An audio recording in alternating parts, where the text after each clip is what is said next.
Bien, hermanos queridos, damos gracias al Señor porque podemos alabar su nombre, exaltar su nombre y nos gozamos con los dones, los talentos que Él da a su pueblo y alabando al Señor. El hermano José se emocionaba, pero cada uno de nosotros se emociona a su forma, a su manera y lo expresa. Y es la libertad que tenemos en Cristo. Y hoy día vamos a seguir viendo la vida de este hombre. ¿Qué hombre se preguntarán ustedes? Algunos que no saben. De Abraham, el padre de la fe. Y hemos llegado ya a este capítulo 21. Y yo quería comenzar hablándole de una situación que pasó en Estados Unidos, en Michigan. Esas ciudades que uno escucha en las películas nomás, porque nunca hemos ido allá. Pero en Michigan pasó esto. En el año 2014 las autoridades ofrecieron y hicieron un plan de cambiar la fuente del agua potable. Y prometieron públicamente que el agua del nuevo sistema era segura para beber. Había muchos que se resistían a esto, comenzaron a notar un extraño olor en el agua y un color medio café. Y empezaron a presentar síntomas de problemas en la salud. Después de tantas quejas de muchos meses, las autoridades seguían diciendo que el agua era segura y lo repetían y finalmente con el tiempo se descubrió que el agua no había sido tratada adecuadamente. Esto pasó en el año 2014, no estamos hablando del 1900, no. Hace poco, en 1914, perdón, en el 2014, el agua no había sido tratada adecuadamente, lo que provocó que el plomo de las tuberías se filtrara al suministro del agua, que produjo miles de niños fueron expuestos al plomo, afectando su desarrollo neurológico. Otros sufrieron enfermedades graves y causaron muertes. Las promesas que se hacen de los hombres pueden ser completamente vanas, absolutamente vacías. Lo más doloroso es que esta comunidad, estas personas que confiaron en sus autoridades, en sus promesas, fueron engañadas. Y eso no se vuelve a restaurar. Cuando perdemos la confianza, es algo muy difícil de volver a restaurar. Es algo que nos cuesta volver a ganar. Perdemos la confianza y ya no lo hacemos. Es eso lo que pasa con las promesas de los hombres. ¿Cuántos creen en los políticos? Tengo un ejemplo de cuántas veces hemos escuchado mentira tras mentira. Pero la palabra misma nos muestra esto. Nosotros, en nuestras propias vidas, siendo hijos de Dios, a veces conscientes o por la imposibilidad de las circunstancias, no hemos podido cumplir promesas. Yo me acuerdo cuando era chico, mi papá me decía, hijo, si se saca un 7, yo lo voy a comprar ese camión, uno que salía en la tele, uno que se llama Goliat, parece, o Torbo, no sé. Y yo me sacaba puros 7. Ya, pero ¿por qué se ríen? Si era verdad. Yo te parecía chiste la cosa. Bueno, y sabe, mi papá, yo sabía que él no lo podía comprar. Ahora yo sé que él no lo podía comprar. Eran promesas que hacían los papás. Pero tenemos un Padre Celestial que Él cumple sus promesas. La palabra misma nos invita a confiar, no como confiamos en los hombres. Porque la palabra dice, maldito el varón que confía en el hombre, pero no quiere decir que uno pueda confiar en un hombre. Hay cosas que tenemos que confiar, ¿o no? Tú tienes que confiar. No sé, tú estás trabajando con un empleado y le dices, vaya y traiga un saco que está allá. Y él lo va a traer, no tienes para qué ir a verlo. Tienes que confiar en quien lo está haciendo. Pero depositar toda nuestra vida, toda nuestra fe, toda nuestra confianza en un hombre es lo que no debemos hacer. Pero nosotros en la vida cotidiana debemos confiar en Dios. Y la palabra lo dice, por ejemplo, en Números dice 23:19, Dios no es hombre para que mienta, ni hijo de hombre para que se arrepienta. Él dijo, y no hará. Habló y no ejecutará. Él es nuestro Dios. Ese es nuestro Dios. Él promete y Él cumple. Él dice y se hace. El hecho de que Dios cumple sus promesas es algo muy bueno porque la Biblia está llena de ellas. Estamos llenos de promesas del Señor. Y el Nuevo Testamento nos muestra que también podemos confiar y estar firmes en Él. Hebreos 10:23 dice, mantengamos firmes sin fluctuar la profesión de nuestra esperanza, porque fiel es el que prometió. Él es fiel, no nosotros. Él falla, no nosotros. Hoy día vamos a estar viendo un tema que se llama Vivamos 100% seguros que Él cumple. Vivamos 100% seguros que Él cumple. Y vamos a ver 3 puntos. Esperemos en Él y veremos su poder. Esperemos en Él y hagamos su voluntad. Esperemos en Él y nos traerá gozo, pero gozo verdadero. Gozo verdadero. Este tema lo vamos a estar viendo en el capítulo 21 de Génesis. Génesis es el libro escrito por Moisés, ¿cierto? Y es el primero de 5 libros y nos muestra todo el panorama desde la creación hasta el capítulo 11, donde termina ahí con Nimrod y su elevación y cuando Dios confunde las lenguas, ¿cierto? En la torre de Babel. La creación, la caída del hombre, el pecado y termina ahí. Y en el capítulo 12 llama a Abraham y le promete a Abraham que en él va a haber una nación donde va a bendecir a las personas, a las naciones. Y también le promete la tierra prometida. Y ahí viene esta promesa por medio de un hijo. Y él a los 75 años comienza todo esto. Y después en el capítulo más adelante, 18, lo llama, lo visita y le dice que va a destruir Sodoma. Viene toda esta historia. Y también en el capítulo 19 vemos cómo destruye la ciudad y pasa todo lo que pasa con Lot, lo que estuvimos viendo la semana anterior. Capítulo 20 también, cómo Abraham recae nuevamente en el pecado, pero Dios es fiel, Dios lo restaura, cae en el pecado de la mentira. ¿Se acuerdan que en el capítulo 12 miente?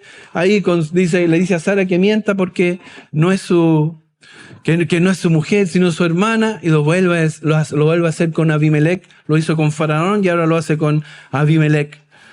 Pero Dios lo restaura, Dios lo trata con él. Y ahora viene el momento en que se cumple la promesa de Dios. Y vamos ahí al capítulo 21, versículos 1 y 2. Y lo invito a que lo lea ahí conmigo. Dice, visitó Jehová... Ya, todos juntos, 1, 2, 3. Visitó Jehová a Sara como había dicho, e hizo Jehová con Sara como había hablado. Y Sara concibió y dio a Abraham un hijo en su vejez, en el tiempo. Dios no tiene limitaciones con el tiempo como nosotros. Él esperó 25 años para, después de eso, cumplir su promesa. Para que Abraham viera cumplida la promesa de Dios. Uno puede preguntarse, ¿pero por qué Dios se demora tanto? ¿Te has preguntado eso, no? ¿Has dudado de Dios? ¿Se habrá olvidado de mí? ¿Por qué se demora tanto? ¿Por qué tiene esos tiempos? ¿Por qué actúa así? Y la respuesta se la voy a dar. Un misterio. No. ¿Sabe por qué? Algo que yo aprendí en la universidad cuando decía, ¿por qué hay que pagar impuestos? Y la respuesta era, porque la ley lo dice. Esa era muy simple la respuesta. Porque la ley lo dice. Lo establece la ley. ¿Por qué Dios se demora? Porque Él lo decide. Es su voluntad. Él decide, no nosotros. Él sabe, no nosotros. Él sabe lo que es mejor para ti y para mí, no nosotros. Entonces, Dios se toma su tiempo porque Él es perfecto. Él conoce los tiempos. Él sabe lo que es mejor para nosotros. Dios había establecido un pacto con Abraham y lo cumpliría, pero lo haría en su tiempo, no en el tiempo de Abraham. Él nunca olvida sus promesas. No hay ninguna promesa que no se vaya a cumplir de Dios. Él no olvida sus promesas, Él las cumple.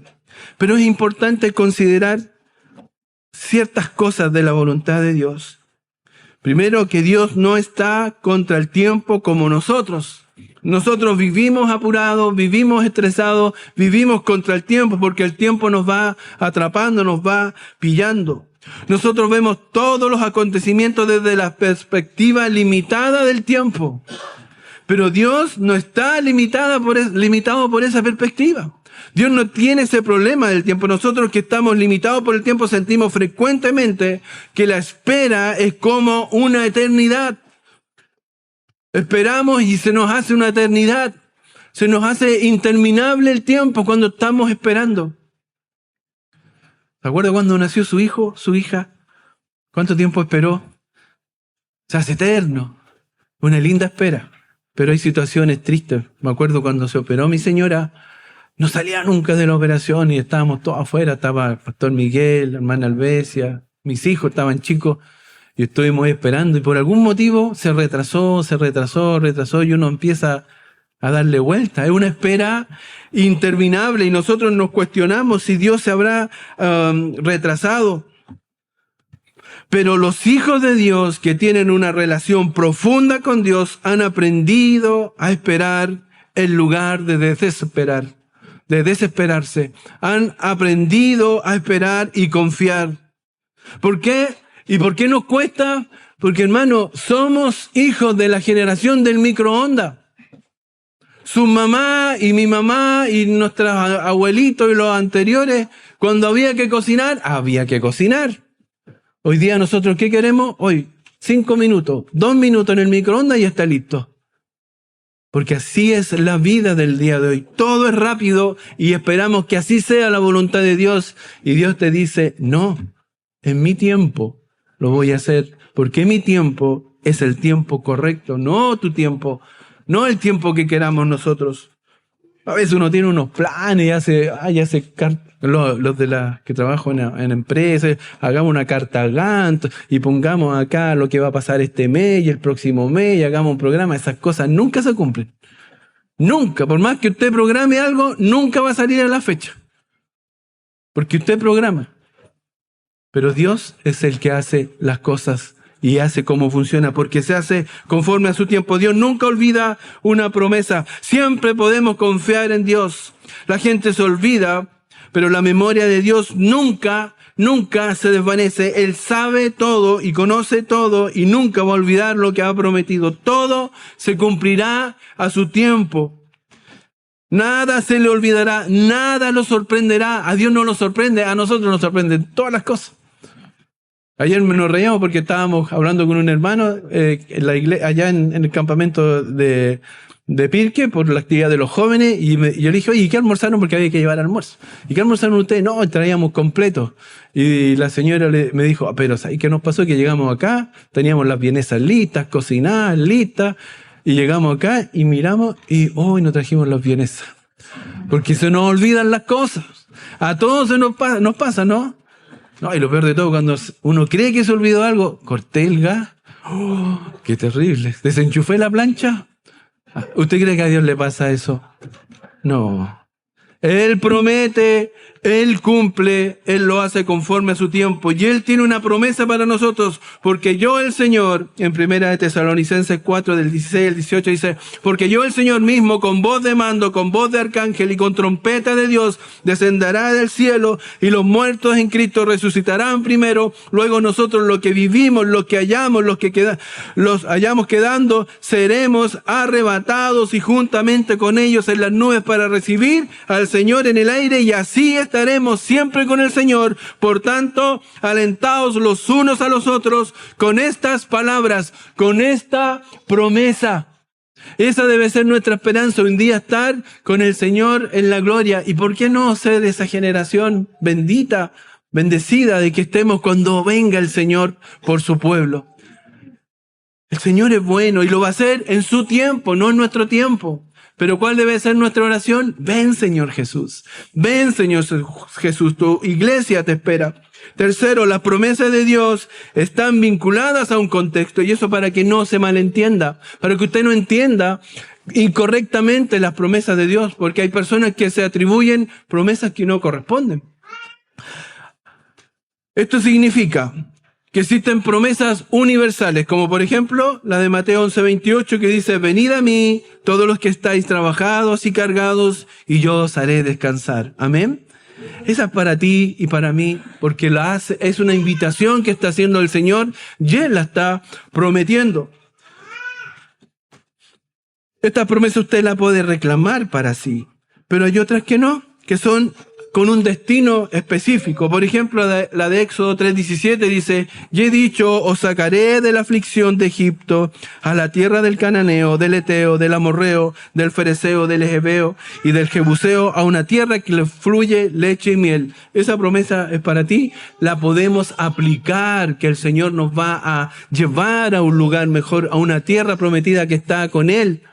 Pero no es una promesa práctica, no era para nosotros, era para el pueblo de Israel. Las promesas tienen una dirección, tienen una aplicación para la persona en el contexto también. Y considere también que existen promesas condicionales, que están sujetas a condición. ¿O no? Claro que sí. Cuando la promesa tiene una estructura de un sí, entonces, por ejemplo, Juan 5:24 dice: de cierto os digo, el que oye mi palabra y cree al que me envió, tiene vida eterna y no vendrá a condenación, mas ha pasado de muerte a vida. ¿Qué está diciendo? Tiene una condición: el que oye mi palabra y que la cree. No es para todos. No todos van a ir al cielo, no todos van a tener esa bendición de estar en el cielo, sino los que oyen la palabra de Dios y creen en Jesucristo como Señor y Salvador.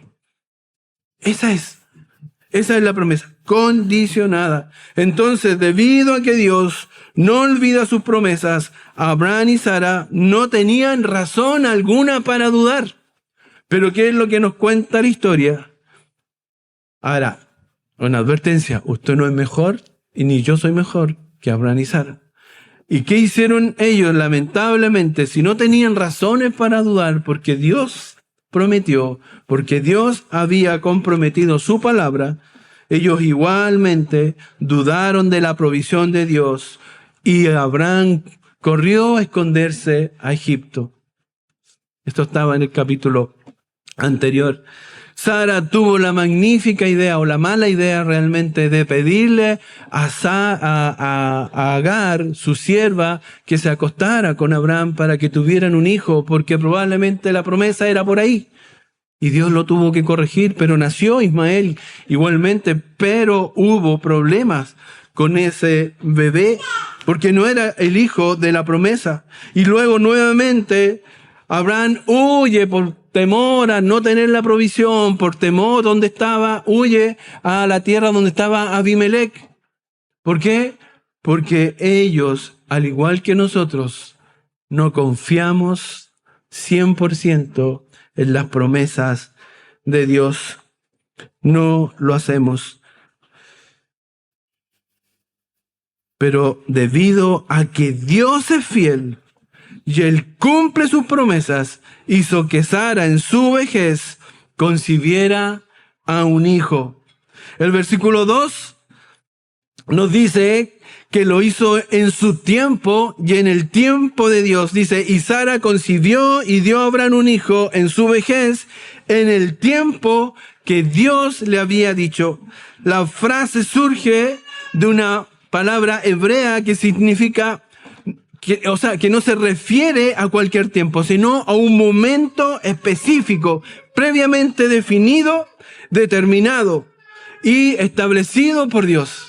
No es cualquier momento. El Señor ya tenía definido: en este momento va a nacer Isaac.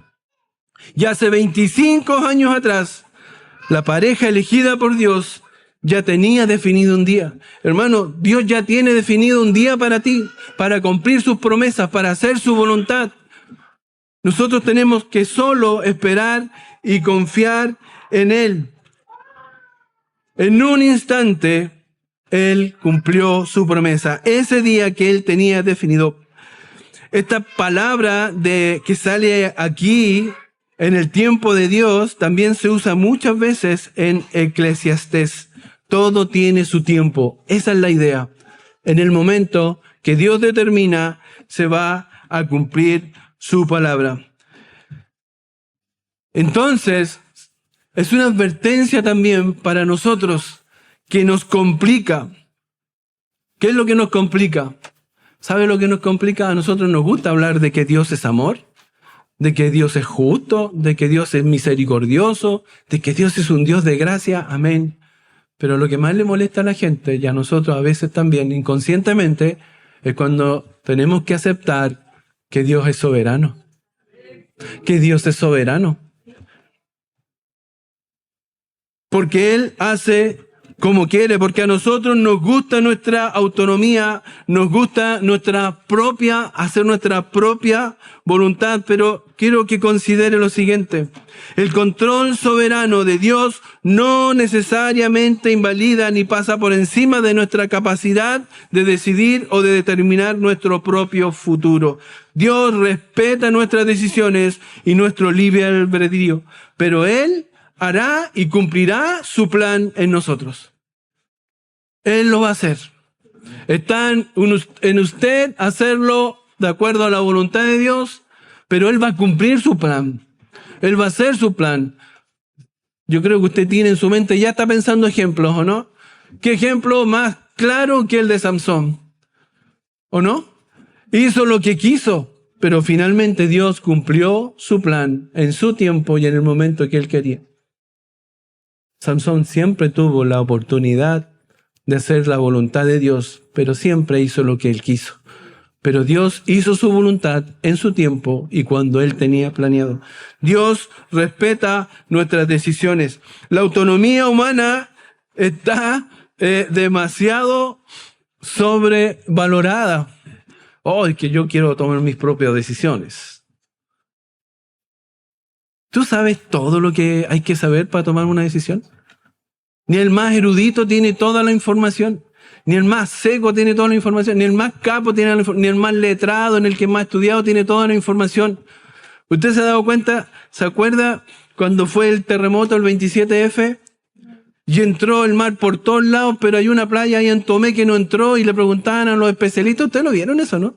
Y los especialistas decían que no tenemos idea por qué no entró por ahí.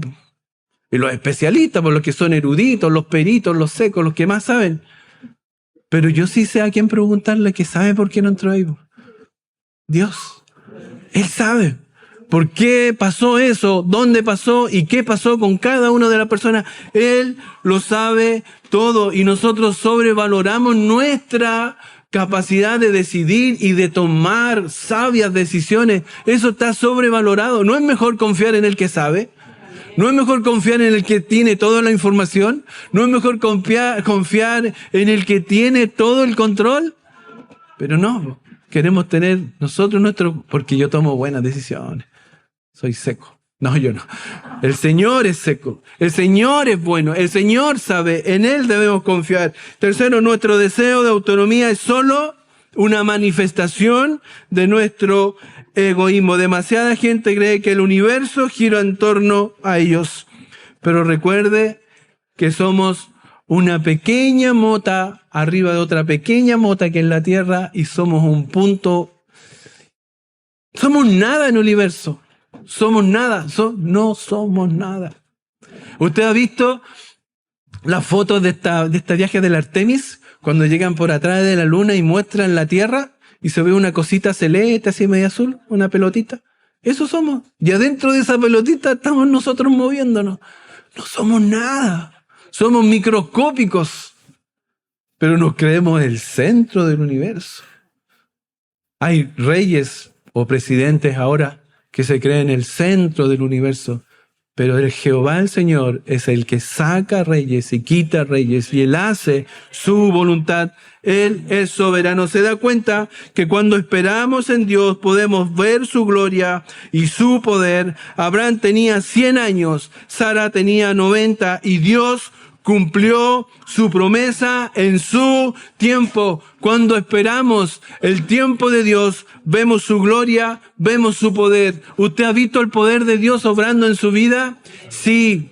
¿Usted se ha desesperado? También. Pero he visto cómo el Señor en su tiempo bendice.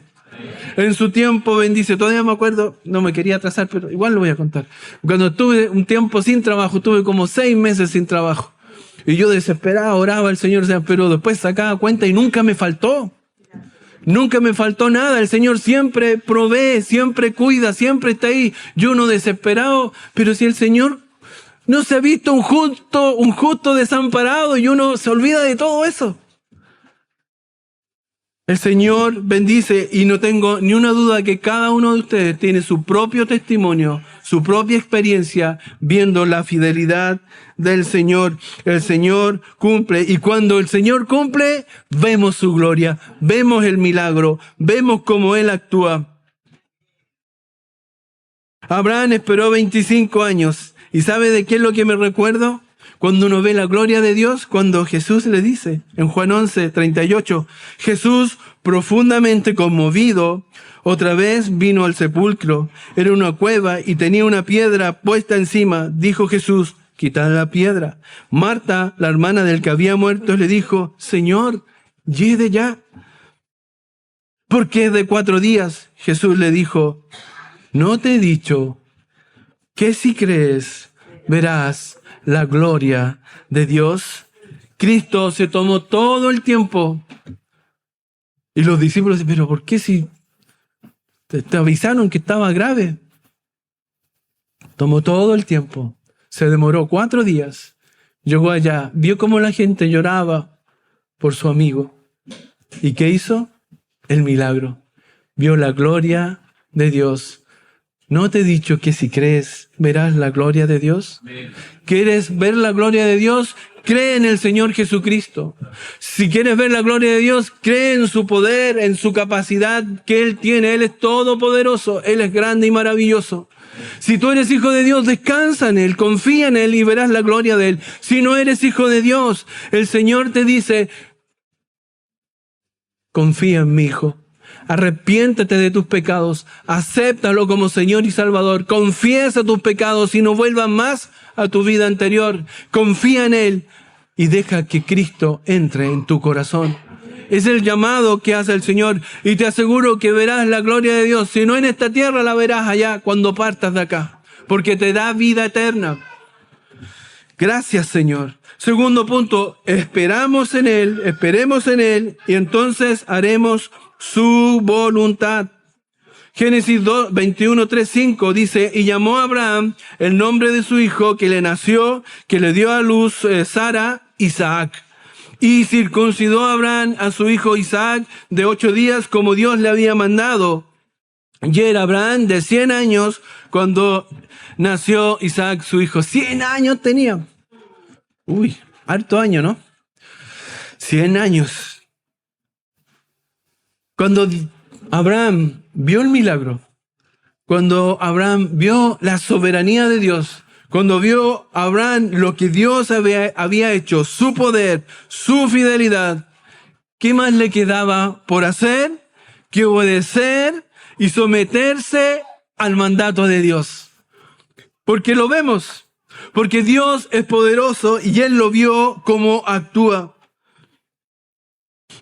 Nuestra obediencia, y eso hay que corregirlo, por lo que yo estoy diciendo, no la palabra, nuestra obediencia no debe estar sujeta a ver o no ver un milagro. Nuestra obediencia debe estar sujeta a lo que Él hizo por nosotros, a vivir en gratitud a Él. Yo me acuerdo cuando estaba trabajando en uno de los primeros trabajos, estaba en una empresa constructora. Y se me olvidó pasar una factura, porque yo estaba como en área contable, yo tenía que pasar una factura para que lo rebajaran del IVA. Para que los que no entiendan, para que pagaran menos impuestos. Eso era, para que la empresa pagara menos impuestos. Y se me olvidaron y eran buenos millones. Y chuta, yo era jovencito, de haber tenido como unos 2 años atrás. No, mentira. De haber tenido como unos 22 años, 23 años. Y voy todo asustado, dije, chuta, me van a echar y toda la cuestión, hasta aquí llegué nomás. Bueno, no era cristiano yo, pero yo pensaba cosas, hasta aquí nomás llegué, ya no tengo nada más que hacer. Y me llama el gerente y ahí todos hablando como los gerentes. Eso que hiciste, pues sobre. No, aquí estoy, pues me equivoqué. Me dijo, ya, mira, que no vuelva a pasar. Yo tengo cómo arreglarlo, así que no te preocupes. Vete y no peques más, me dijo. Yo, hermano querido, trabajaba como nunca en gratitud a lo que habían hecho por mí. Trabajé en esa empresa poco tiempo, pero lo hacía. Después me inventé un mecanismo para que nunca más me pasara, se lo enseñaba a mis amigos, para que tampoco les pasara a ellos, porque trabajé con gratitud. Eso es lo que debe haber en el corazón del que es perdonado, del que ve el milagro, del que ve el poder de Dios en su vida. Lo hace por gratitud, porque estoy en deuda, porque eternamente voy a estar en deuda al Rey de Reyes y Señor de Señores, y Abraham ve el milagro, ve el poder de Dios, ve la soberanía de Dios, y que dice, ¿qué más me queda por hacer? Tengo que ponerle Isaac, como dijo el Señor. Y lo voy a llamar así y lo voy a circuncidar como instruyó el Señor al 8º día. Viene la obediencia en forma natural. Debiera ser en el corazón del Hijo de Dios. Obedeció todo eso. Todo eso lo hizo Abraham. Esta circuncisión que hace, ¿cierto? Es la señal del pacto que Dios había entregado. Dios lo hizo de forma distinta, porque algunos dicen, y lo puedo escuchar como argumento, que otras naciones también hacían circuncisión, naciones paganas. Pero Dios lo hizo distinto. Dios lo hizo al 8º día. Los otros lo hacían cuando entraban en la adolescencia, los jóvenes, se hacía la circuncisión y por un ritual de dioses asociado a la sexualidad, a la fertilidad. Pero Dios lo hizo al 8º día y está comprobado científicamente que es el mejor día para hacer esa intervención quirúrgica en el bebé. Y Dios lo hace así y tiene un significado físico, pero también tiene un significado espiritual. El llamado es a cortar con el pecado, a cortar con el mundo, a cortar con la maldad de lo que no agrada a Dios. Eso es. ¿Por qué lo digo así? Porque lo dice en Deuteronomio 10:16. Dice, circuncidad pues el prepucio de vuestro corazón y no endurezcáis más vuestra cerviz. Y lo he dicho varias veces y ayer se lo decía a los jóvenes. Aquí la lucha es por tu corazón. El Señor dice, circuncida tu corazón. Que no se vaya al pecado, que no vuelva al pecado, que no se llene del mundo, sino con mi voluntad, sino con mi palabra, sino conmigo. Jesús también lo dijo y se lo dice a nosotros. Mateo 5:27-30. Oísteis que fue dicho, no cometerás adulterio, pero yo os digo que cualquiera que mira a una mujer para codiciarla ya adulteró con ella en su corazón. El corazón. Por tanto, si tu ojo derecho te es ocasión de caer, sácalo y échalo de ti, pues mejor te es que pierda uno de tus miembros y no que todo tu cuerpo sea echado al infierno. Si tu mano derecha te es ocasión de caer, córtala y échala de ti, pues mejor te es que pierda una de tus miembros y no que todo tu cuerpo sea echado al infierno. La instrucción es circuncida tu corazón, corta. Es radical. Dios se lo está pidiendo a Abraham y a su pueblo. Por eso Abraham obedece, le pone el nombre Isaac y hace esta marca, esta señal de la circuncisión, porque es la voluntad que hay en el corazón, no solo en el físico, sino debe estar en nuestros corazones. Ser radicales. El que tiene un problema con un pecado, sea radical. Sea radical. Es que tú no puedes estar a medias tintas. Tenemos que ser radicales. El que tiene problema con el alcohol, no beba más y no se junte más con los amigos que lo llevan al vicio. Lamentablemente, podrán ser muy queridos, pero si yo sigo con ustedes, voy a seguir en lo mismo. El que tiene un problema con la pornografía, no compre más pornografía, no descargue más pornografía en su celular, no se meta a esas páginas, no compre revistas, haga algo radical, porque si no, no va a cortar nunca. Todos los que tenemos pecados en nuestras vidas sabemos que si no somos radicales, está ahí, siempre la dejamos ahí a mano, ¿o no? No puede ser, no debe ser. La solución la da Cristo. Sé radical. ¿Por qué? Por gratitud. Porque Él es bueno, porque Él es misericordioso, porque Él es santo. Por gratitud a nuestro Padre Celestial. ¿Somos realmente obedientes a la voluntad de Dios? ¿Dios realmente es soberano en nuestras vidas? Él espera ser obedecido, pero no para lograr algo de Él, sino porque Él es digno de ser adorado, de ser seguido, de ser Cristo nuestro Señor, el Señor de verdad en nuestras vidas. Someter nuestras vidas y la de nuestras familias, la de nuestro hogar, a su santa y poderosa soberanía, porque es de bendición para nosotros. ¿Realmente Él es el Señor de tu vida? Cristo dijo, ustedes me llaman Señor, Señor, pero no hacen lo que yo les digo. El llamado es a obedecer a Él para ser bendecidos por Él. Dios te bendijo con una vida eterna para los que son hijos de Dios. Ahora quiere bendecirte por medio de Él para que tengas una vida abundante, sometido a Él. Porque Él te va a dar de lo bueno. Confiar en su plan perfecto. Porque su voluntad es buena, agradable y perfecta. Tercer punto. Esperemos en Él y Él nos traerá el gozo verdadero. Versículos 6 y 7. Entonces dijo Sara, Dios me ha hecho reír y cualquiera que lo oyere se reirá conmigo. Y añadió, ¿quién dijera a Abraham que Sara habría de dar de mamar a hijos? Pues le ha dado un hijo en su vejez. Sara, en pocas palabras, lo que está diciendo ahí, que le había dado un hijo a este anciano de 100 años. Eso es lo que le está diciendo. A este tatita le dio un hijo. A un tatita, pero era el hombre del Señor. Era un hombre fiel al Señor, con todas sus, igual que nosotros. Pero ella lo está diciendo, ella lo veía como un anciano, un hombre que estaba en su vejez. Pero hágase usted el cuadro.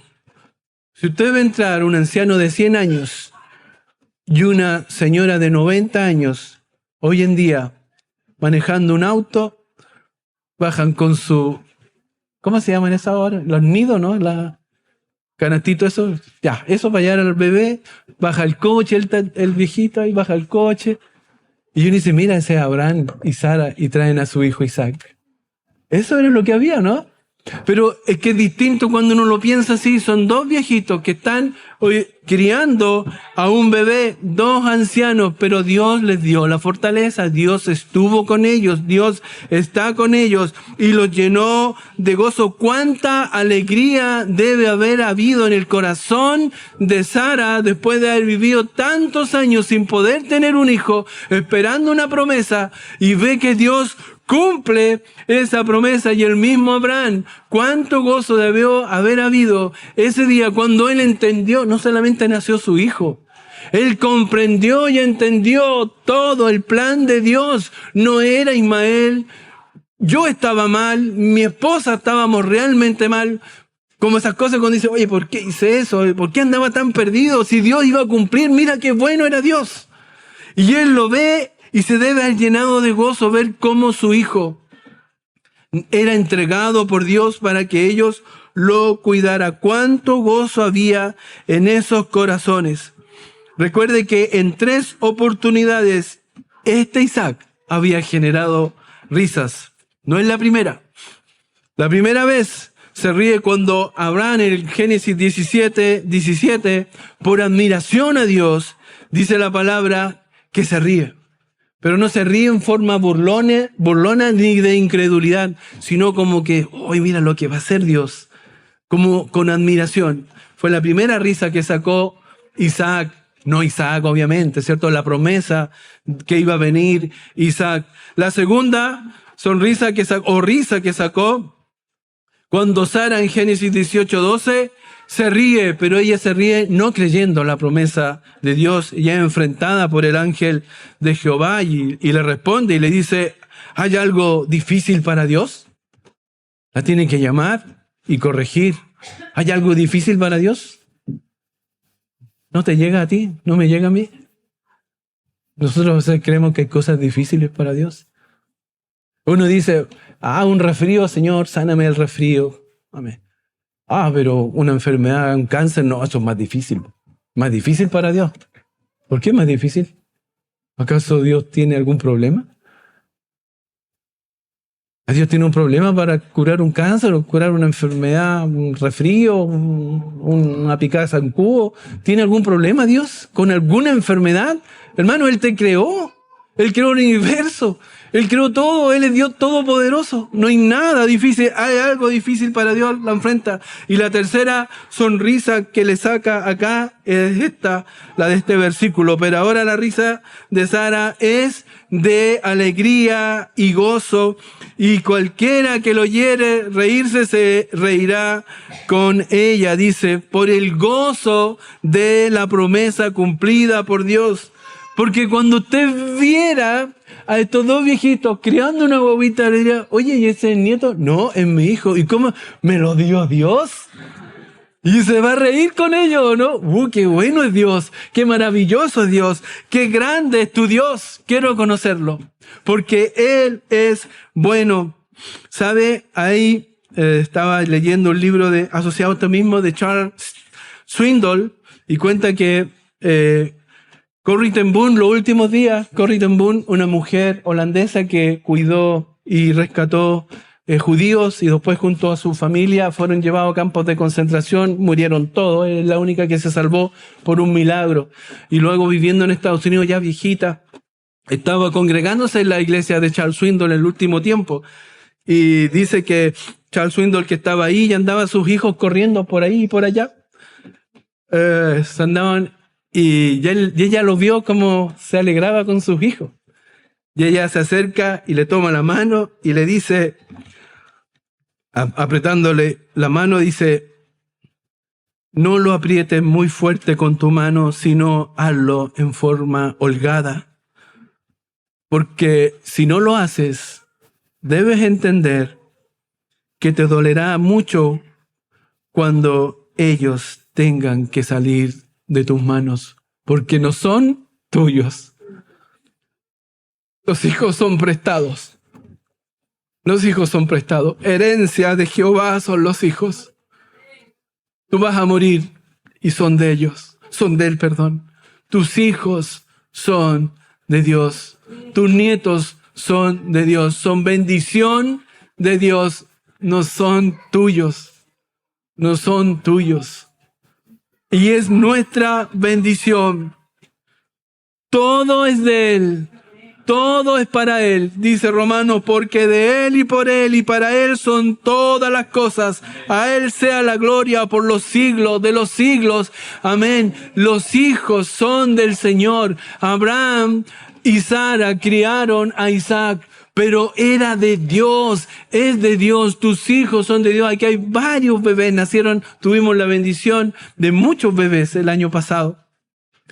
Todos ellos son herencia de Jehová, pero son motivos de nuestro gozo y de nuestra alegría. ¿Por qué? Porque Dios es bueno y Dios cumple sus promesas. Hoy en Génesis hemos podido ver cómo Dios es soberano, cómo Dios es fiel, cómo Dios cumple sus promesas. Esperemos en Él y veremos su poder. Dios es soberano y no tiene ninguna limitación. Y Él siempre cumplirá sus promesas. Y cuando las cumpla, va a ver el poder de Dios, cómo Dios obra. Esperemos en Él y hagamos su voluntad. Cuando vemos la obra que hace en nuestras vidas, nos va a salir del corazón hacer su voluntad. Esperemos en Él y Él nos traerá el gozo verdadero. Dios es fiel. Recuerde que Dios nunca llega tarde por algún accidente, por un taco. Su plan siempre va a llegar a tiempo, nunca fuera de tiempo, en el momento exacto. Olvídese de sus planes, de sus calendarios, de sus cartas GAN, de sus programaciones. Él nos ama más de lo que nosotros mismos nos amamos. Él te ama más de lo que tú te amas. Porque si tú te amaras como Dios te ama, tú no te entregarías a cometer pecado, porque Dios sabe que eso trae consecuencias. Si no, pregúntele a tantos hombres que hay en la Biblia. Habíamos estado viendo Lot. ¿Cómo comienza Lot? ¿Y cómo termina Lot? Viviendo solo en una cueva con sus 2 hijas y con 2 hijos que son producto de un incesto. Después de haber estado al alero y al cuidado de Abraham, el padre de la fe, con abundancia, con riquezas y con la palabra del Dios verdadero. Pero él cayó. ¿Y cuántos más? Porque la Biblia nos sirve como ejemplo con hombres que hicieron lo malo y nos da ejemplos buenos también de hombres que hacen lo bueno. Y tercero, pídele al Señor fortaleza sustentadora y sabiduría divina, aunque suene obvio, aunque suene como lo básico. ¿Cómo le voy a fortaleza y sabiduría? Pero hay que pedirle al Señor, dame sabiduría, porque no es propio del hombre natural la sabiduría que viene de Dios. El principio de la sabiduría es el temor a Jehová, y el hombre no tiene temor a Jehová. Entonces hay que pedirle al Señor que Él ponga esa necesidad de su ayuda, la ayuda que viene cada día, que necesitamos cada día, de su fortaleza sobrenatural que necesitamos cada día, un día a la vez, y cada día pedirle al Señor. Hay un evento que ocurrió en este país que yo creo que todos conocen, ¿no? En el año 2010, 33 mineros quedaron atrapados en una mina, ¿cierto? Ya había un varón ahí. Después que estos quedan atrapados porque colapsa, al día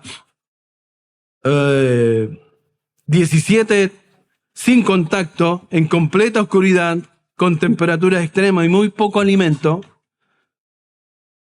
había uno que le decían el pastor en medio de ellos, en todo el grupo. Y él se llamaba José Enríquez, y él propuso algo sencillo. Dijo, oremos cada día y confiemos en Dios. Y muchos aceptaron esa propuesta. Sin Biblia, sin templo, sin garantías humanas, comenzaron a orar juntos, a animarse juntos. Y lo que ellos tenían grabado en su corazón era, no te dejaré ni te desampararé. Ese trocito. Dice que al día 17, una perforación, y todos saben la historia, ¿no? Alcanzó, y ellos escribieron, estamos bien los 33. El Señor es fiel, escucha el clamor y lo hace en el tiempo. Uno dice, ¿por qué no lo hizo inmediatamente? En el tiempo. Y dice que cuando salieron a la superficie el 13 de octubre, lo primero que vio fue un cartel, dice este pastor, lo primero que vio fue un cartel del Salmo 95. Y muchos salieron y dieron gracias públicamente a Dios. Y decían, Dios estuvo con nosotros todo el tiempo, aun cuando no lo veíamos. Y ese salmo dice así, venid, aclamemos alegremente a Jehová, cantemos con júbilo a la roca de nuestra salvación. Lleguemos ante su presencia con alabanza, aclamémosle con cánticos, porque Jehová es Dios grande y Rey grande sobre todos los dioses, porque en su mano están las profundidades de la tierra y las alturas de los montes son suyas. Suyo también el mar, pues él lo hizo y sus manos formaron la tierra seca. Venid, adoremos y postremos postrémonos, arrodillémonos delante de Jehová, nuestro Hacedor, porque Él es nuestro Dios, nosotros el pueblo de su prado y ovejas de su mano. Él es tu Dios. Ese Dios grande y poderoso es el que promete y cumple. ¿En quién confías tú? ¿En quién confío yo? Que sea siempre nuestro Dios grande y poderoso. Oremos. Padre Celestial, te damos muchas gracias por tu palabra, porque nos muestra cuán fiel eres tú, cuán poderoso eres, Señor, y eres tan fiel con nosotros. Gracias porque podemos confiar en tus promesas y tú eres nuestra roca firme. Ayuda a mis hermanos, ayúdame a mí también a esperar en ti, confiar en ti y ver así un día los milagros que tienes para nuestras vidas. Gracias, Padre, por tus bendiciones. En el nombre de Jesús. Amén.